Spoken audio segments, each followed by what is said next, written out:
Sir প্রতিদিনই যে বিষয়গুলো নিয়ে আপনার সাথে আসলে আমরা আলোচনা করছি, আপনার থেকে জানছি, সেই বিষয়গুলো দর্শক এবং যারা আমাদের আয়োজন দেখে তাদের জন্য খুবই উপকার হচ্ছে।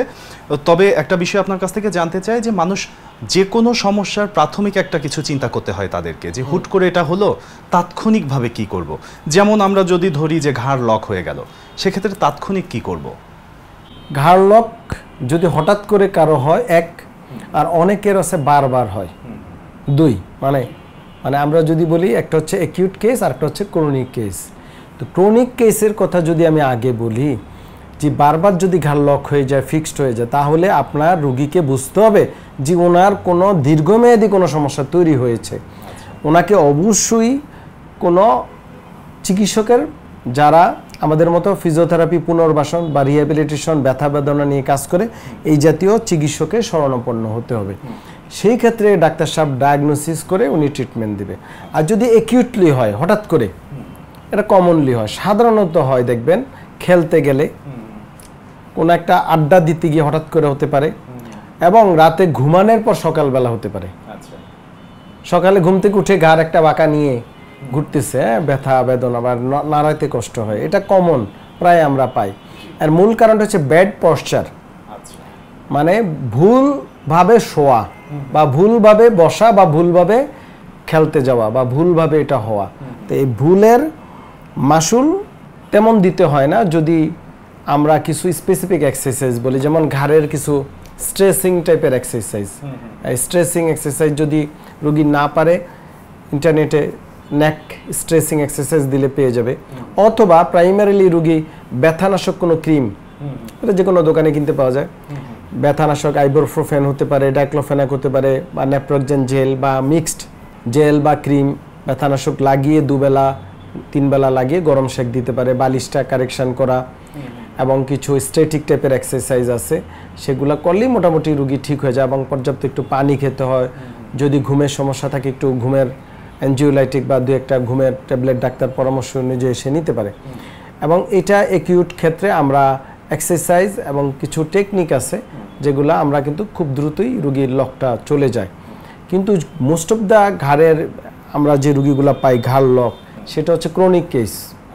ধরেন ঘাড়ে যদি কারো সার্ভাইকাল ডিস্ক কম্প্রেশন থাকে বা হাড় ক্ষয় থাকে, যেটা আমরা বলি আর্থ্রাইটিস ডেভেলপ করে থাকে, বা দীর্ঘমেয়াদী ওরিনেক, যে সে ব্যাড পশ্চারে কম্পিটিং করছে বা মোবাইল চালাচ্ছে, তখন এক সাইড মাসেল স্পাজম হয়ে গেছে, তখন আমাদের কাছে আসে। এই রোগীগুলোর কিন্তু আধুনিক ট্রিটমেন্ট হচ্ছে ফিজিওথেরাপি এবং বিভিন্ন আমরা থেরাপিউটিক এক্সারসাইজ, ইলেকট্রোথেরাপি, পাশাপাশি বিভিন্ন সাপ্লিমেন্ট, কিছু ওষুধ, এগুলো দিলেই মোটামুটি এই ঘাড় লক বা এই সমস্যাটা চলে যায়। এবং ঘাড় লক কিন্তু দীর্ঘমেয়াদী থাকলে কিন্তু অ্যানাদার প্রবলেম দেখা দিতে পারে। যেমন সার্ভাইকেলের ডিস্ক প্রোলাপস যদি থাকে, দেখা যায় 4 হাত পা অবশ হয়ে যাওয়া, মাথা ব্যথা, ঘাড় ঝিঝি করা, চোখের সমস্যা, মাথা ঘোরানো, এই জাতীয় কমপ্লিকেশন কিন্তু অনেক সময় এই ঘাড় লকের সাথে মানে অ্যারাইজ করতে পারে, মানে রিলেটেড। স্যার আপনি বালিশ ব্যবস্থাপনার কথা বলছিলেন, এটা আসলে খুবই গুরুত্বপূর্ণ। একটু আপনার মুখ থেকে আমরা শুনি যে কত ইঞ্চি বা কি রকম বালিশ ব্যবহার করা উচিত? হ্যাঁ, এটা খুবই সহজ।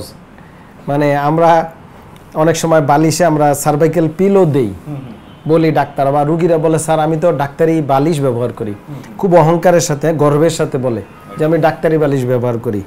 এই ডাক্তারি বালিশ উল্টা রুগীর আরো ঘাড়ের 13টা বাজায়, আরো ঘাড় নষ্ট হয়ে যেতে পারে, এমন প্রবলেম হতে পারে। যে ডাক্তারি বালিশটা তৈরি এক সাইডে খুব উঁচা, আর এক পাশ সাইড নেচা, নিয়ম হয়েছে এই উঁচা জায়গাটা ঘাড়ের ঠিক পিছনে দিবে, মানে নিচের অংশে। কিন্তু রুগী অনেক সময় রাতের ঘুমের ঘরে তা অনেকের খেয়াল থাকে না, এটা চলে যায় উল্টা মাথার নিচে, মানে যেই কাজটা মানে মাথার নিচে দিলে যে রোগটা হওয়ার কথা এটা দ্রুত হয়। আমি রুগীদেরকে বলবো আপনার মাধ্যমে, নাগরিক টিভির মাধ্যমে, সব সময় পাতলা, খুব লো, সর্বোচ্চ 1 থেকে 2 ইঞ্চি উচ্চতার পাতলা এবং সফট পিলো ব্যবহার করবে বা বালিশ, সেটা শিমুল তুলো হোক বা সিনথেটিক হোক, নো প্রবলেম, বা সেটা হইতে হবে পাতলা বালিশ। এবং পাতলা বালিশই হচ্ছে এই আদর্শ বালিশ। অনেকে একটা বালিশ খুব মোটা ইউজ করে এবং হার্ড, ভিতরে বিভিন্ন মানে আজেবাজে জিনিস দিয়ে টাইট করে, এটা করা যাবে না। বা অনেকে দুটো বালিশ ব্যবহার করে, এই জাতীয় বালিশ ব্যবহার করা যাবে না। অবশ্যই বালিশ ব্যবহার করবে, পাতলা হইতে হবে এবং সফট হইতে হবে। অনেক সময় দীর্ঘদিন বালিশ ব্যবহার করতে করতে হার্ড হয়ে যায়, এটাকে জাস্ট বালিশটাকে আবার রোদে দেওয়া, আবার একটু রিপেয়ার করে নেওয়া বলে আবার ঠিক হয়ে যায়। এটা খুবই ইম্পর্টেন্ট। আমরা প্রায় বালিশের ব্যাপারে বলি। আবার অনেকে বালিশ বাদ দিয়ে কোল বালিশ ব্যবহার করে, মাথার নিচে করা যাবে না।